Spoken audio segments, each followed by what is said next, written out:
Hi అండి, welcome to వైకేఎం collections. ఈరోజు మనం సమ్మర్ స్పెషల్ కాటన్ శారీస్ చూద్దామండి. ఫస్ట్ శారీ వచ్చేసి పిస్తా గ్రీన్ అండి. పిస్తా గ్రీన్ మీద మ్యాటీ వర్క్లా వచ్చిందండి. మిషన్ ఎంబ్రాయిడరీ కానండి, మ్యాటీ వర్క్లా ఉందండి. బార్డర్ వచ్చి షిబోరీ బార్డర్ వచ్చిందండి.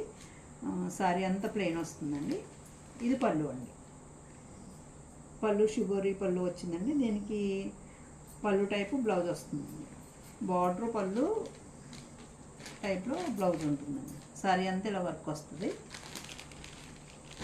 బ్లౌజ్ వచ్చేసి ఇలా వస్తుందండి. సారీ చాలా బాగుందండి. క్లాత్ మలై కాటన్ వస్తుందండి. స్మూత్గా ఉందండి సారీ. దీనిలో 5 కలర్స్ ఉన్నాయండి. ఇది ఫస్ట్ కలర్ అండి. నెక్స్ట్ లైట్ కలర్ వచ్చిందండి. చాలా బాగుందండి, డీసెంట్గా ఉంది. బ్లౌజ్ ఇదండి. లెవెండర్ కలర్కి బ్లౌజ్ ఇలా వచ్చిందండి. ప్రతిసారి కూడా బార్డర్ పళ్ళు ఒకే టైప్లో ఉంటాయండి. సారీస్ బాగున్నాయండి, చాలా సింపుల్గా నీట్గా ఉన్నాయండి. సారీ ప్రైస్ వచ్చేసి 950 అండి. ఈ సారీస్ మీకు నచ్చితే స్క్రీన్ మీద కనబడుతున్న నెంబర్ వాట్సాప్ చేయండి. క్లాత్ వచ్చి మలై కాటన్ అండి. మంచి కలర్స్ వచ్చాయండి, చాలా బాగుంది. థ్యాంక్ యూ అండి.